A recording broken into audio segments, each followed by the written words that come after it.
ஒரு purely question answer session. So நீங்கள் காலைல மத்தியானம் கேட்டதுலேருந்தான் இருக்கலாம், ஆர் எனி திங் இந்த கேள்வி மைண்டில் இருக்குது அப்படி தான் இருந்தால் நீங்கள் கேட்கலாம். ஸோ நமக்கு ஒரு கரெக்டாக 20 minutes இருக்குது, எக்ஸாக்டாக 20 minutes டைம் இருக்குது.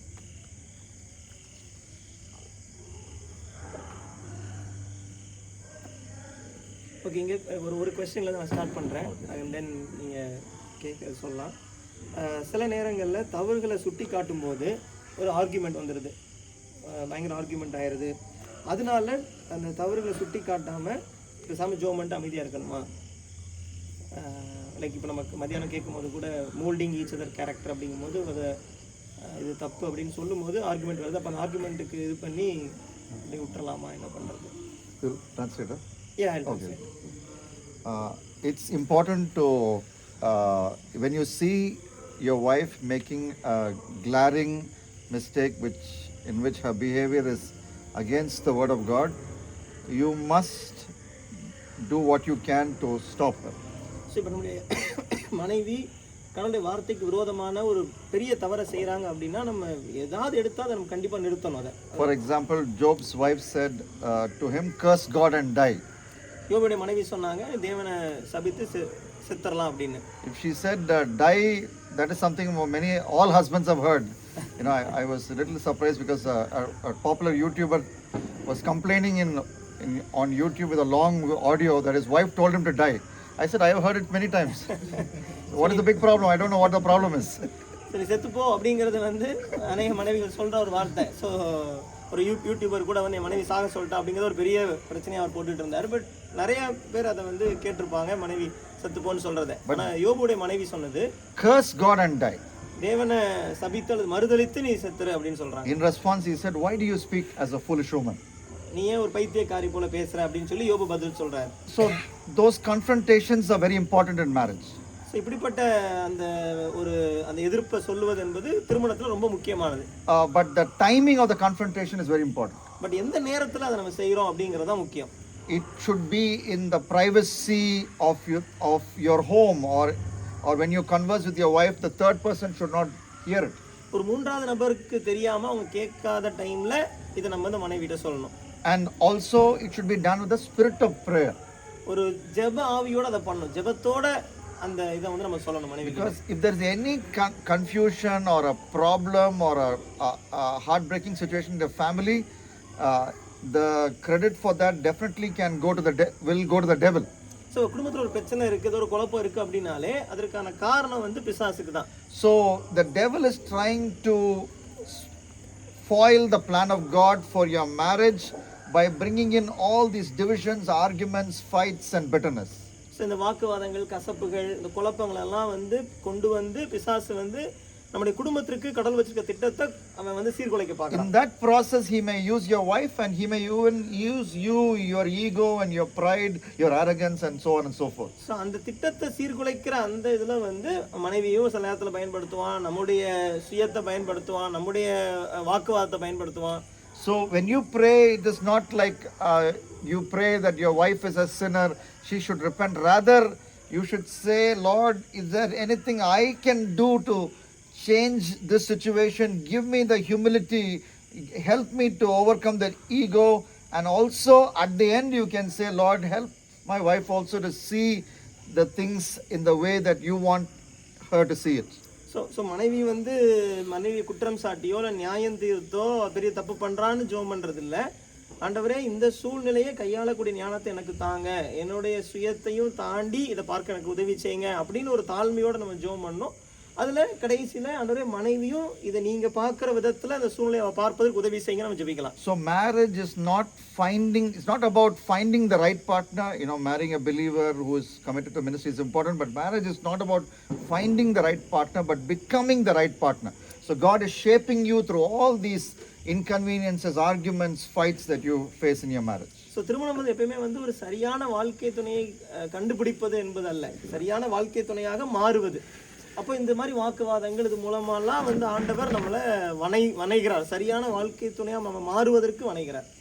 So prayer plus confrontation is necessary, but where you confront is very important. That's my answer in brief. So ஜெபமும் ஜெபத்தோடு கூடிய அந்த எதிர்ப்புகளை பதிவு செய்கிறது ரொம்ப முக்கியம். ஆனால் அதை எங்கே வச்சு பண்ணுறோம் அப்படிங்கிறது ரொம்ப முக்கியமானது. வேற ஏதாவது? You're all very quiet. Come on. You can ask on any topic, and no topic is out of scope. Yes.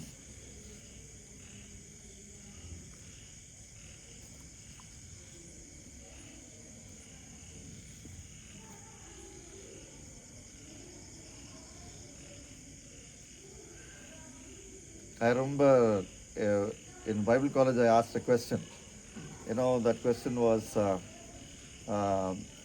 in marriage, can we watch pornography to learn sex technique?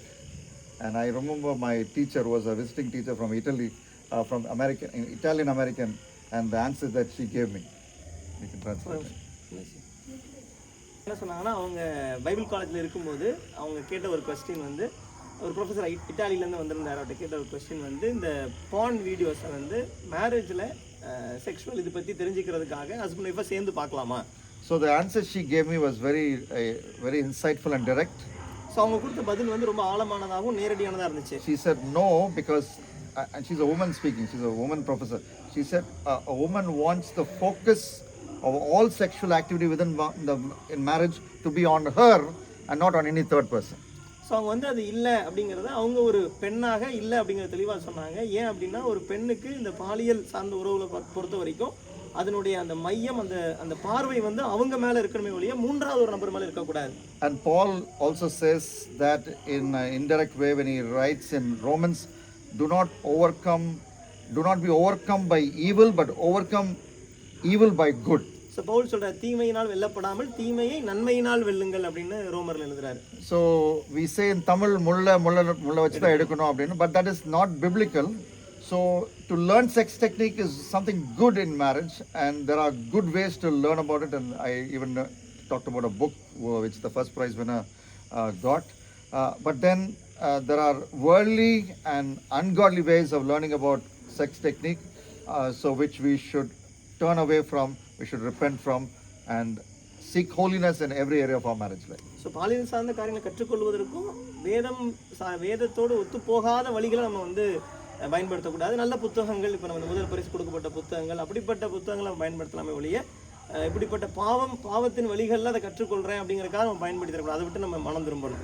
And also, as a man married for 24 years, I can say that in every area of our life we learn, including this area that we are not very comfortable talking about in public.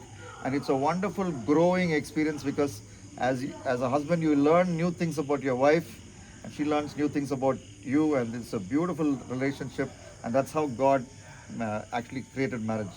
So திருமணத்தில் அந்த ஆண்டுகள் போக போக ஒருவரிடத்துலேருந்து ஒருவர் கற்றுக்கொள்கிறோம். So இப்போ அந்த பாலியல் சம்மந்தப்பட்ட விஷயங்களை பற்றி நம்ம ஓப்பனாக வெளில பேசுறது கிடையாது. இது மட்டும் அல்ல, எல்லா பகுதிகளிலுமே ஒருவரிடத்துலேருந்து ஒருவர் அப்படியே நம்ம ஒருவரை பார்த்து ஒருவர் கற்றுக்கொண்டு வளர்றது தான் கடவுள் அந்த மாதிரி தான் அந்த திருமணத்தை உருவாக்கி வச்சிருக்கிறார். That's a brief response. I'm just trying to break the ice. வேற கேள்விகள் கேட்கலாம். between husband and wife, நேரம் செலவிடுறதுல நமக்கே சஃபிஷியண்டாக இல்லைன்னு சொல்லி தெரிய வர்றப்போ, what are all the things we need to take care, or how that is to be handled அப்படின்றதுல உங்களோட வியூ எப்படின்னு? Yes. So you need to prioritize spending time with your wife. So மனைவியோட நேரம் செலவழிக்கிறதுக்கு நம்ம அதிக முக்கியத்துவம் கொடுக்கணும். So when you prioritize something, there are some things which will automatically have to get deleted from what you regularly do in a day.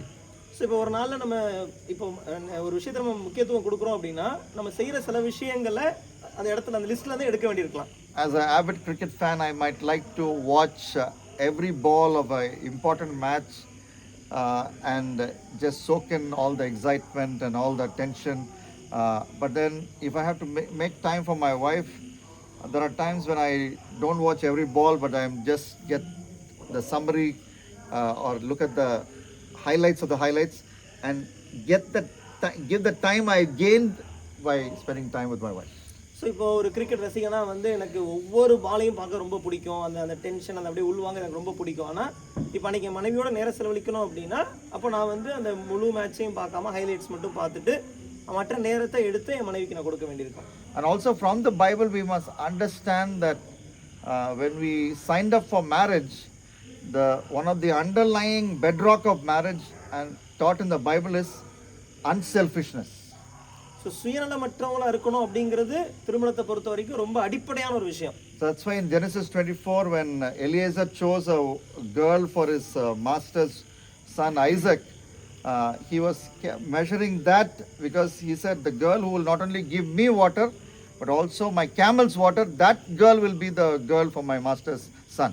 So இளையசர் வந்து தன்னுடைய ஈசாக்கு வந்து பொண்ணு பார்க்கும்போது கூட யார் எனக்கு தண்ணீர் கொடுத்து என்னுடைய ஒட்டகங்களுக்கும் தண்ணீர் கொடுக்குறாரோ அவள் தான் சரியான ஒரு மனைவி அப்படின்னு சொல்லி அந்த அந்த கண்ணோட்டத்தில் தான் பார்க்குறாரு. The same spirit Christmas Joseph also had when he refused to have sexual intimacy with his wife before Jesus was born from the womb of Mary. So மரியாள் இயேசு பிறக்கும் வரை மரியாளோடு கூட மரியாளை அறியாதிருந்தான் யோசேப்பு பார்க்கும்போதும் அதே ஒரு கண்ணோட்டம் தான். So marriage is about placing your partner's interest ahead of your own interest and going the second mile to fulfill her needs. So என்னுடைய விருப்பங்களை விட மனைவியின் விருப்பங்களை ஒரு ஹையர் ப்ரையாரிட்டி முக்கியத்துவத்தில் வைத்து அதற்காக தேவைப்பட்டால் ஒரு தூரம் சென்று அதுக்காக ஏதாவது செய்யக்கூடிய நிலைக்கு வருவது தான் திருமணம். And as psychologists have said, and it's also obvious when we observe life, there are many love languages. And for women, the primary love language is to, loving conversation, romantic conversation. That is their for many women, for most women. I have not met any woman for whom this love language is not important. That is always romantic conversation. So பெண்களுக்கு வந்து பொதுவாகவே almost எல்லா பெண்களுக்குமே அவங்களுடைய அந்த அன்பின் மொழி அப்படின்னு சொல்லி சைக்காலஜிஸ்ட் சொல்கிறாங்க. அந்த அன்பை பெற்றுக்கொள்கிற அந்த மொழி வந்து அந்த காதல் நிறைந்த அந்த உரையாடல்களை வைத்துக் கொள்வது அதுதான் பெண்களுக்கான அன்பின் மொழியாக இருக்குது. And it comes very naturally for us before marriage, but then unfortunately after marriage the busyness of life, busyness of so many things, that dies down. But that is what should not die down. For that we need to make time every day. Consciously we need to make time. So இப்போ நமக்கு திருமணத்துக்கு முன்னாடி ரொம்ப எளிதாக வருது, அந்த உரையாடல்களை கொண்டு வர ரொம்ப எளிதாக வருது. பட் திருமணத்துக்கு அப்புறமா ஒருவேளை வேலை பளு நிறைய காரணங்கள் பிஸி ஆகும்போது அது நமக்கு வர முடியாமல் போயிடுது. அதனால நம்ம ரொம்ப ஒரு ஒரு ஒரு தீர்மானத்தோடு அதுக்கென்று நம்ம நேரம் செலவழிக்கணும் அப்படின்னு தீர்மானத்தோடு நம்ம முற்பட்டால் தான் அதை செய்ய முடியும். And when we converse with our wife, in that conversation, while you understand her world, you can also explain to her your world. And that is why this romantic conversation is important. You can also explain, for me, the primary love language I like to receive is acts of service, which means when somebody gives me a cup of coffee or somebody wants to just smile at me and serve me, because I've seen my mom do that all the time. That's the most fascinating love language I like to receive and I appreciate.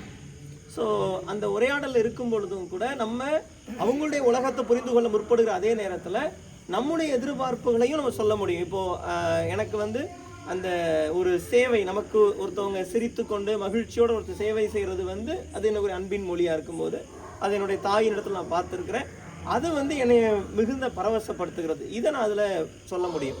And as my wife said, till the class 12 my mother used to feed me. She literally spoiled me. So that is what I expect. So that is what I say during those conversations. So I should not assume that my wife knows. That's our problem. We assume that our wife knows everything about us. So don't get frustrated when your wife wants to spend time. Listen to her speak. Okay, there will be a lot of things that she will tell you, receive it. And then also, that is a good time for you to actually explain your expectation and your desires to her. And that can work magic in your wedding, in your marriage. So இந்த நம்ம ஒரு நேரம் செலவிட்டு மனைவியோட நம்ம பேசுகிற நேரத்தில் வந்து இப்போது நம்ம அதை புரிந்து கொண்டு நம்முடைய எதிர்பார்ப்புகளை அவங்களுக்கு நம்ம நினச்சிக்க கூடாது. அவங்களுக்கு தெரியும், அவங்களுக்கு ஏற்கனவே புரிஞ்சிருக்கும் அப்படின்னு நினைக்காம நம்முடைய எதிர்பார்ப்புகளை நம்ம அங்கே பகிர்ந்து கொள்ளணும். அதனால தான் இந்த உரையாடல் நேரம் செலவழித்து பேசுகிற அந்த உரையாடல் ரொம்ப முக்கியமாக இருக்குது. அது நம்முடைய குடும்பத்தில் நிறைய அற்புதமான காரியங்களை பண்ண முடியும். Don't assume, even in the Christmas story we see that Mary and Joseph assumed that Jesus was with them after they went to the temple, but that is not true. Don't assume things. And assuming, when you assume, as somebody said, not a Christian, but when you assume things, you make an ass of you and me. ASSUME. You make a donkey of you and me. Ass means donkey. You make a donkey. So you be clear. I think that for that conversation, this romantic conversation is important. That's one of the many blessings of having a romantic conversation with your wife. So அந்த நம்மளாம் யூகித்து கொள்ளக்கூடாது, இங்கே தான் இருக்கு, இப்படி தான் இருக்கு. ஏன்னா இயேசு கிறிஸ்து காணாமல் போனப்போ கூட மரியாளும் யோசேப்பும் வந்து அவர் நம்ம கூட தான் இருக்கிறார் அப்படின்னு நினைத்து கொண்டாங்க. ஸோ நம்மளா நினைத்து கொண்டு இல்லாமல் இந்த இப்படிப்பட்ட உரையாடல்களில் நம்முடைய எதிர்பார்ப்புகளை ரொம்ப தெளிவாக நம்ம சொல்லணும். Don't assume that your wife knows that you love her. நான் என் மனைவியை நேசிக்கிறேன் அப்படின்னு அவளுக்கு தெரியும் அப்படின்னு நம்ம நினச்சிக்க கூடாது, யூகித்து கொள்ளக்கூடாது. You need to express it to her saying I love you, in your own style. நான் உன்னை நேசிக்கிறேன் அப்படிங்கறத நம்முடைய பாணியில அதை வெளிப்படுத்தி கொண்டே இருக்கணும். If Rajini has a style, Vijay has a style, you also create a style. No ஒவ்வொருத்தருக்கு ஒரு பாணி இருக்கும்போது நமக்கு ஒரு பாணி வச்சிருக்கோம். So you don't have to copy anybody. யாரையும் பார்த்து அதே மாதிரி பண்ண தேவையில்லை, நமக்குரிய அந்த வழியில. And God expressed his love for his spiritual life again and again. In Exodus he says you are a treasured possession. In Psalms he says to Israel you are my treasured possession. In Malachi he says you are my treasured possession. So he doesn't say you are my treasured possession to Israel, a spiritual wife, once. He says that again and again. So we must again and again express our love for our wife creatively. So கடவுளும் கூட அவருடைய ஆவிக்குரிய மனவாட்டியாகிய சபைக்கு இஸ்ரேலுக்கு வந்து அவர் திரும்ப திரும்ப சொல்லிக்கொண்டே இருக்கிறார். அவருடைய அன்பை வந்து அவர் வெளிப்படுத்தி கொண்டே இருக்கிறார். ஒவ்வொரு பகுதியும் ஒரு டைம் சொல்லிட்டு அப்படின்னு நிறுத்தல, ஒவ்வொரு முறையும் திரும்ப திரும்ப அதை வெளிப்படுத்தி கொண்டே இருக்கிறார்.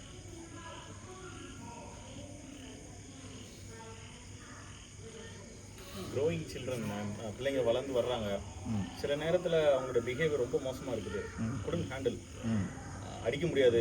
அதே நேரத்தில் உட்காந்து பொறுமையாக பேசினாலும் அவங்களுக்கு புரியுது, அதை கேட்குறதுக்கு லிசன் பண்ணுறதுக்கு அதை எப்படி ஹேண்டில் பண்ணணும். அண்ட் ஒன் திங் நீங்கள் நினைக்கிற அந்த பிள்ளைங்களுடைய, நமக்கு கடவுள் கொடுத்த பிள்ளைங்களுடைய பர்பஸ், நம்ம கையில் கொடுத்ததோடைய இம்பார்ட்டன்ட் ஒன் ஆஸ்பெக்ட் அப்படின்னு எது சொல்ல முடியும்? 2 questions. ஒன்று அதை எப்படி ஹேண்டில் பண்ணணும், ஒன்று த ப்ரைம் திங் கடவுள் மக்கள் கையில் கொடுத்த பிள்ளைங்களுடைய purpose according to the Bible.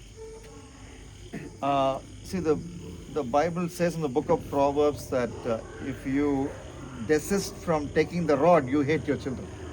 பிரம்பை கையாடாதவன் மகனை பகைக்கிறான்னு சொல்லி நம்ம நீதிமொழிகளில் பார்க்குறோம். So though modern culture and especially the modern culture among Christian couples of this generation is against the use of the rod, it still remains a biblical practice.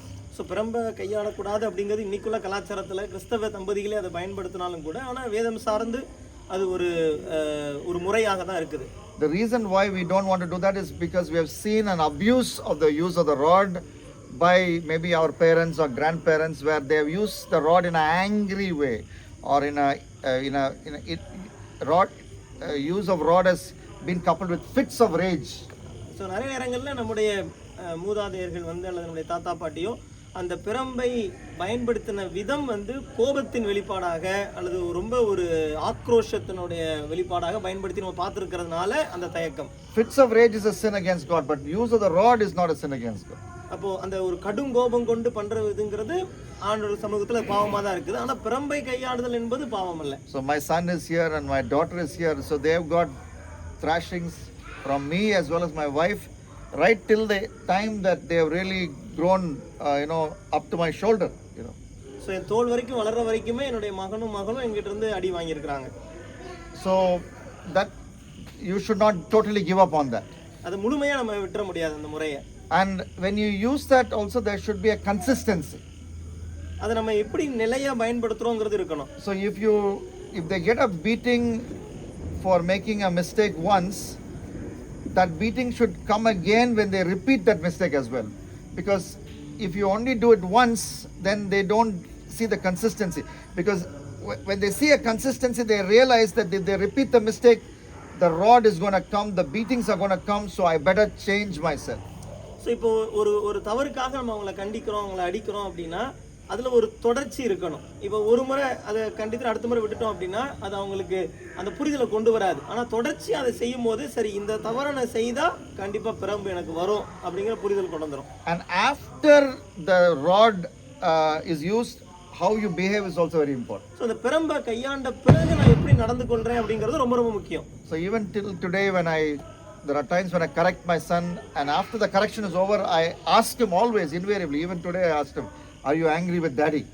So அந்த எப்போல்லாம் அவங்கள நம்ம சரி செய்கிறோமோ அவங்கள சரிப்படுத்துகிறோமோ அதற்கு பின்னர் நம்ம கேட்குற கேள்வி முக்கியம். ஸோ நான் இன்றைக்கும் என்னுடைய மகனை நான் சரி செய்துட்டேன் அப்படின்னா நீ அப்பா மேலே கோவமாக இருக்கிறியா அப்படின்னு ஒரு கேள்வி நான் கேட்பேன். So this is one of the greatest sins of husbands. After an expression of anger, and we think it is the rightful anger, we want to leave the scene. We want to go to the room and shut the door. Whether it's with our anger towards a wife or towards the children, we want to leave the place. But that is not something we should do. அவர் இன்னைக்கு கணவன் மாதிரி செய்கிற ஒரு பெரிய பாவம் என்ன அப்படின்னா நம்ம இந்த மாதிரி ஒரு கோபத்தை வெளிப்படுத்தும் போது நம்ம அதை அப்படியே செஞ்சுட்டு அப்படியே விட்டுட்டு போக விரும்புகிறோம். அப்படியே போய் நம்முடைய கதவை சாத்தி கொள்ள விரும்புகிறோம். அது மனைவியின் இடத்திலோ அது பிள்ளையின் இடத்திலோ அப்படியே விடணும்னு நினைக்கிறோம். அப்படி செய்யக்கூடாது. But we should ask God the grace to stand there and then calm down and also ask the question, and say that, are you upset with me because I said this, and the reason I said this is because of this, and I'm saying this because I love you and I care and I want to see this area change in your life. So நம்ம ஆண்டவர்கிட்ட கேட்கணும், ஆண்டவர் நமக்கு ஒரு கிருபையை கொடுக்கணும். அந்த கோபத்திற்கு பின்னரும் அந்த இடத்துல நின்று நம்ம கொஞ்சம் அமைதியாகி நம்முடைய உணர்ச்சிகளை அமைதிப்படுத்திட்டு சில கேள்விகளை கேட்கணும்னா நான் உன் மேலே அன்புனால தான் அதை செய்தேன், உன் மீது எனக்கு அக்கறை இருக்கிறது அதனால தான் அதை நான் சொல்கிறேன், நான் எதற்காக அந்த இடத்துல கோவப்பட்டேன் போன்ற காரியங்களை நம்ம பேசணும் அந்த இடத்துல. So that is very, very important. அது ரொம்ப ரொம்ப முக்கியமானது. And your second question, Tabi? One thing நீங்கள் அந்த சில்ட்ரன் க்ரோயிங் இன் கிரைஸ்ட் பேரண்டிங்கில் டாப் நீங்கள் நினைக்கிறது? There are many things you can say, but one thing is like I remember what Paul, the spiritual parent, left with the believers of the Ephesian church in Acts chapter 20. So அப்போஸ்தலர்கள் 20ஆம் அதிகாரத்தில் எபேசு திருச்சபைக்கு ஒரு ஆவிக்குரிய தகப்பனாக பவுல் சொன்னதை நான் சுட்டி காட்ட விரும்புகிறேன். So Paul says, I'm going to go away, and from next Sunday or the next few days, you will not see me physically here. So நான் இங்கிருந்து கடந்து போக போகிறேன், நீங்கள் அடுத்த வாரத்துலேருந்து நீங்கள் பார்க்க மாட்டீங்க. But I'm committing you to the word of His grace. ஆனால் அவருடைய கிருபையின் வார்த்தைக்கு உங்களை ஒப்பு கொடுக்குறேன் அப்படின்னு. And that will give you a rightful place among the righteous. That word of God will be with you. That's what Paul says. So Paul சொல்ல அந்த கடவுளுடைய வார்த்தை உங்க கூட இருக்கும் அப்படின்னு சொல்றாரு. And I think that is the greatest inheritance that we can leave for our children. நம்ம பிள்ளைகளுக்கு விட்டு போகிற பெரிய சொத்து அதான் இருக்க முடியும். So make them fall in love with the Bible. So வேதத்தின் மீது அவர்கள் ஒரு அன்பு கொள்வதற்கு உதவி செய்யணும். So they must see you read the Bible. So அதுக்கு நம்ம வேதத்தை வாசிக்க தான் அவங்க பார்க்கணும். They must see you read the Bible and mark the Bible and wrestle with the text of the Bible. So அந்த வசனத்தை வாசித்து அதை குறித்து அதோடு கூட ஒரு போராடுகிற ஒரு இதை அவங்க பார்க்கணும். And that is what you should teach them as well as the family prayer. So குடும்ப ஜெபத்துல கூட அதைத்தான் நம்ம பிள்ளைங்களுக்கு கற்றுக் கொடுக்கணும். So that the children will know in the Bible there is answer to every situation in life. So பிள்ளைங்களுக்கு தெரியணும் வேதத்துல எல்லா சூழ்நிலைகளுக்குமான பதில் இருக்குது அப்படின்னு.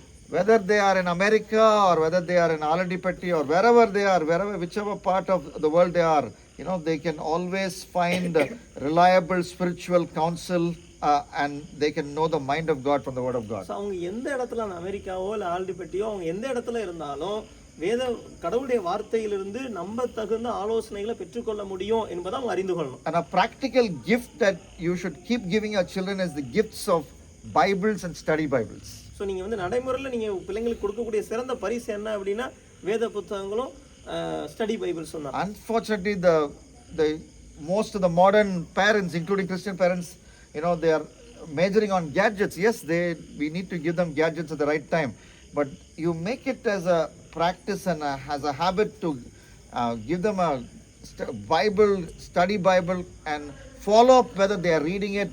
And you also read the same thing and you start a conversation, and that's going to change their life. That's going to be the biggest legacy you leave with them. So நம்ம இன்னைக்குள்ள இன்றைய கால தலைமுறை பெற்றோர் நிறைய நேரங்களில் இந்த மாதிரி டிவைசஸ் வாங்கி கொடுக்குறாங்க. கண்டிப்பாக ஒரு குறிப்பிட்ட வயதில் நம்ம கொடுத்து ஆகணும். பட் அதை விட வேதத்தை கொடுத்து அந்த ஸ்டடி பைபிள்ஸை கொடுத்து அதை நம்ம பயன்படுத்துறதை அவங்களையும் பார்க்க வைத்து நம்ம அவங்கள வளர்ப்போம்னா அதுதான் நம்ம அவங்களுக்கு கொடுக்குற ஒரு பெரிய சொத்தாக இருக்க முடியும். ஏதாவது இன்னும் ஒரே ஒரு கேள்வி. நம்ம அதோட வைண்ட் அப் பண்ணலாம். ஏதாவது ஒரே ஒரு கேள்வி. உங்கள் லைஃப்பில் அது நடந்திருக்கா? உங்கள் ஃபாதர் உங்களை ஸ்டடி பண்ணியிருக்காங்க, உங்கள் லைஃப் எப்படி ஆண்டவன் கேட்டுக்கொண்டீங்க? So I accepted Jesus at the age of 11 in a meeting that was organized in a CSI church. ஒரு 11 வயதுல ஒரு சிஎஸ்ஐ ஆலயத்தில் நடைபெற்ற கூட்டத்தில் தான் நான் ஆண்டவரை ஏற்றுக்கொண்டேன். In that meeting, the preacher said, quoted from Psalm 127, verse 4, like arrows in the hands of a warrior are children born to one's youth. So சங்கீதம் 127:7 வந்து பிள்ளைகள் பலவான் கையில் உள்ள அம்புகளுக்கு சமானம் என்று அந்த வார்த்தையிலிருந்து அந்த வார்த்தை பகிரப்பட்டது. So the preacher said that no matter how useless you are, God can make you an arrow if you commit your life to Him. So அந்த செய்தியாளர் சொன்னார், நீ எவ்வளவு பயனற்றவனா இருக்கலாம், ஆனால் நீ கடவுளுடைய கையில் உன்னை ஒப்பு கொடுத்த அப்படின்னா ஆண்டவர் உன்னை ஒரு அம்பாக மாற்ற முடியும். But you need to repent and give your life to Jesus. So நீ மனம் திரும்பி உன் வாழ்க்கையை இயேசுவுக்கு கொடுக்கணும்னு சொல்லி சொன்னார். So my parents were missionaries. My father was a missionary leader. In fact, a co-founder of one of the big missionary organizations. So I had a lot of religion in my family. So என்னுடைய அப்பா வந்து ஒரு பெரிய missionary தலைவராக இருந்தார், ஒரு mission நிறுவனத்தினுடைய ஃபவுண்டராக இருந்தார். நிறையா ஒரு ஒரு மதம் சார்ந்த காரியம் நிறையா இருந்துச்சு. But in that meeting, I accepted Jesus. I didn't even go forward when the altar call was given. But staying there in that place, I really made a definite commitment to accept Jesus Christ. So அந்த கூட்டத்தில் இயேசுக்கு வாழ்க்கையை கொடுத்து நான் முன்னாடிலாம் எந்திரிச்சு போகல, but நான் இருந்த இடத்துலயே ஒரு ஆழமான ஒரு தீர்மானத்தை எடுத்து நான் முழுமையாக ஒப்பு கொடுத்தேன். And then when I came home, நான் வீட்டுக்கு வந்தபோது all the godly practices were already in place. So இப்போ வீட்டில் ஏற்கனவே நல்ல பயபக்தியான சில முறைகள் இருந்துச்சு. Family prayer was there. குடும்ப ஜெபம் இருந்துச்சு. There were a lot of Bibles around. நிறைய வேத புத்தகங்கள் இருந்துச்சு. I saw my father translating for one of the best Bible teachers in India in Tamil. As the preacher preached in English, my father was translated in Tamil. I used to sit in the front row and take all the notes. So எங்கள் அப்பா வந்து ஒரு பிரபலமான ஒரு வேத போதகருக்கு தமிழாக்கம் செய்து கொண்டிருப்பார். நான் முன்னாடி உட்கார்ந்து அந்த நோட்ஸ்லாம் எடுத்துக்கிட்டு இருந்தேன். So having accepted Christ, all these godly disciplines helped me to naturally grow in Christ. So கிறிஸ்துவை ஏற்றுக்கொண்டதுனால குடும்பத்தில் இருந்த மற்ற நல்ல கடவுளுக்கு பிரியமான ஒழுக்கங்கள் என்னை வளர செய்தது. And one of the first gifts that he gave me in the year 1991, when I was 16 years of age approximately, was NIV Study Bible, which was one of the most expensive and the number one study Bible at that time. And I read that study Bible, and that laid the foundation for all my preaching and teaching at that from those days at the age of 16. 1991 கிட்டத்தட்ட 16 வயதாக இருக்கும்போது என்னுடைய தகப்பனார் ஒரு NIV study Bible, அன்னைக்கு விலையுயர்ந்த ஒரு study Bible எனக்கு பரிசாக கொடுத்தாங்க. அதுதான் இன்னைக்கு நான் பண்ற பிரசங்கங்கள், அன்று நான் பண்ற பிரசங்கங்கள் எல்லாவற்றுக்கும் ஒரு அடிப்படையாக அமைந்தது. Then little later he gave me another study Bible called Nelson Study Bible, and again I started reading that. So அதுக்கப்புறம் கொஞ்ச நாள் கழித்து நெல்சன் ஸ்டடி பைபிள் ஒன்று எனக்கு பரிசாக கொடுத்தாங்க, அதை நான் வாசிக்க ஆரம்பித்தேன். My dad did not spend a lot of time talking with me. So எங்கள் அப்பா எங்கிட்ட ரொம்ப நேரம் உட்காந்து பேசலை. But he gave me all these tools which helped me. இப்படிப்பட்ட கருவிகளை நிறைய எங்கள் அப்பா எனக்கு கொடுத்தாரு. And and my mother, I remember one thing that she said to me. எங்கள் அம்மா சொன்ன ஒரு விஷயத்தை எனக்கு ஞாபகம் இருக்கு. 1997 I wrote an article called Beating Sexual Temptations. 1997 வந்து பாலியல் சோதனைகளை மேற்கொள்வது எப்படின்னு நான் வந்து ஒரு ஆர்டிகல் எழுதினேன். And that got published in the magazine of the organization my father worked in, and people from all over India and even overseas heard that. So read that article. எங்க அப்பா வேலை பார்த்த அந்த நிறுவனத்தினுடைய செய்தி இதுல வந்து அது பிரசுரிக்கப்பட்டது. அதை வந்து நிறைய பேர் வெளிநாட்டுல இருக்கிறவங்க எல்லாரும் வாசித்தாங்க. One Tamil pastor from Germany invited me to Germany, paying all the ticket to preach there in 98. 1998 ஒரு ஜெர்மனில உள்ள ஒரு தமிழ் பாஸ்டர் எனக்கு எல்லாத்தையும் உனக்கு டிக்கெட் போட்டு இங்க வந்து ப்ரீச் பண்ணனும்னு கூப்பிட்டாங்க. But my mom looked at me straight in the eye and told me. எங்க அம்மா கண்ணை பார்த்து சொன்னாங்க, it's good that you write about all these things. இத பத்திலாம் எழுதுற ரொம்ப நல்லதுதான். But you need to be very careful in your life. உன் வாழ்க்கையில நீ கவனமா இருக்கணும். I have never forgotten that in my life. அதை என் வாழ்க்கையில மறக்கவே இல்லை. So my parents gave me a living example of living out the gospel in the house, and also the necessary direct straight talk that they need to do. They did to me directly on my face, which I think was a great blessing. So என்னோட பெற்றோர் வந்து அவங்க வீட்லையும் அவங்க எனக்கு கொடுத்த அந்த சுவிசேஷத்தை அவங்க வாழ்ந்து காட்டினாங்க. ரெண்டாவது முகத்துக்கு நேராக சொல்ல வேண்டிய விஷயங்களையும் நேரடியாக சொன்னாங்க. அது ஒரு பெரிய ஆசீர்வாதமாக. So I follow in the same tradition, because probably some of you know my book is called Straight Talk, and in God's kingdom by His grace, I am known for straight talk. So that legacy I carry. So அதை தான் நான் வந்து இன்றும் என்னுடைய இதில் நான் தொடர்ந்துகிட்டு இருக்கிறேன். So ஒரு புக் ஸ்ட்ரைட் டாக் அப்படிங்கிற ஒரு புத்தகம் உண்டு. என்னுடைய ஊழியத்திலும் நான் இதற்காக தான் அறியப்பட்டிருக்கிறேன். எதனாலும் நேரடியாக நான் சொல்லிடுவேன். Thank you.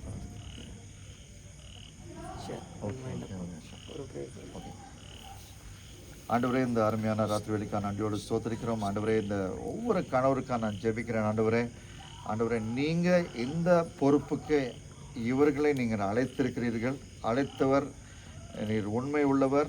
அவர்களுக்கு இந்த அழைப்பை எக்ஸிக்யூட் பண்ணுறதுக்கு, நிறைவேற்றுவதற்கு நீங்கள் கிருபை தருகிறதுக்காக ஸ்தோத்திரம். ஒருவேளை இங்கே இருக்கிற ஒரு சில கணவர்கள் யோசிக்கலாம், ஐயோ என்னால் முடியல, எனக்கு இது எவ்வளோ நாள் ஓடுன்னு தெரியல, இது எனக்கு ரொம்ப கஷ்டமாக இருக்குது அப்படின்னு அவங்க நினைக்கிற ஹஸ்பண்ட்ஸ் ஒவ்வொருத்துக்காக ஜெபிக்கிறேன். ஆண்டவரே, அவர்களுக்கு உங்களுடைய கிருபையை நீர் தருகிறீர், அதற்காக ஸ்தோத்திரம். உங்களுடைய எக்ஸாம்பிளை நீர் தருகிறீர், அதற்காக ஸ்தோத்திரம். அவர்களுக்கு ஆண்டவரே அந்த எலைஜாக்கு கொடுத்த அந்த ஒரு உணவை, ஆவிக்குரிய உணவை கொடுத்து, ஆண்டவரே நீ போக வேண்டிய தூரம் வெகு தூரமாக இருக்கிறது என்று நீர் சொல்லுகிறீர், அதற்காக ஸ்தோத்திரம்.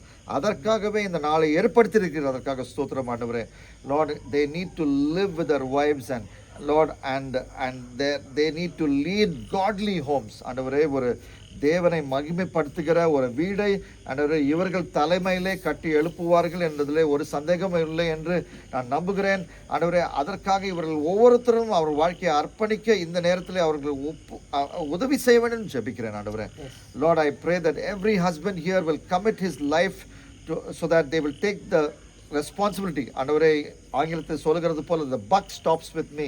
இதுக்கு மேலே அந்த சாக்கு போக்கு சொல்கிறதுக்கு வாய்ப்பே கிடையாது. என்னுடைய குடும்பத்தின் காரியங்கள், என் குடும்பத்தின் ஆவிக்குரிய நிலைமை, அது என்னுடைய பொறுப்பு என்று அதை எடுத்து ஆண்டவரே அதை நேர்த்தியாக, வேதத்தின்படியாக, சரியாக, சிறப்பாக அவர்கள் நிறைவேற்றி உங்களுடைய நாமத்தை மகிமைப்படுத்துவர்களாயும் அவர்களை மாற்ற வேண்டும் ஜெபிக்கிறோம். நல்ல தகப்பனாக, நல்ல புருஷனாக மட்டும் அல்ல ஆண்டவரே, நல்ல தகப்பனாகவும் அவர்களை மாற்ற வேண்டும் ஜெபிக்கிறோம். எப்பொழுதுமே அவர்கள் கேட்கட்டும், ஆண்டவரே, am I a good husband? Am I a good father? Am I a good worker? Am I a good kingdom of God builder? அப்படின்னு இந்த 4 கேள்விகளை கேட்டுக்கொண்டே இருக்கட்டும். ஆண்டவரே, எங்கே ஒருவேளை ஒரு ஃபெயிலியர் இருக்குதோ அந்த ஃபெயிலியரை தான் ஃபைனல் என்று நினைக்காதபடி எழுந்து நின்று, ஆண்டவரே, ஒருவேளை மன்னிப்பு கேட்கணும் என்றால் உங்களுக்கு மன்னிப்பு கேட்டுவிட்டு எழும்பு நின்று, ஆண்டவரே, திரும்பவும் அந்த ஓட்டத்தை அவனுடைய கடைசி வரையும், ஆண்டவரே, வாழ்க்கை முடிவு வரையந்தும் இல்லாவிட்டால் உங்களுடைய வருகை மட்டும், ஆண்டவரே, அது ஓடிக்கொண்டே இருக்கிறதுக்கு ஆண்டவரே அவர்களுக்கு ஒரு விசேஷித்தமான அபிஷேகத்தையும் எனர்ஜியையும் ஆண்டவரே அந்த உத்வேகத்தையும் அந்த என்கரேஜ்மெண்ட்டையும் நீர் ஆண்டவரே அவர் ஹார்ட்ல நீங்க தர வேண்டும் என்று ஜெபிக்கிறோம். அப்படியே நீ தருகிறதுக்காக ஸ்தோத்திரம். இந்த ஜெபத்தை இயேசு நாமத்தில் கேட்கிறேன் பிதாவே. ஆமென்.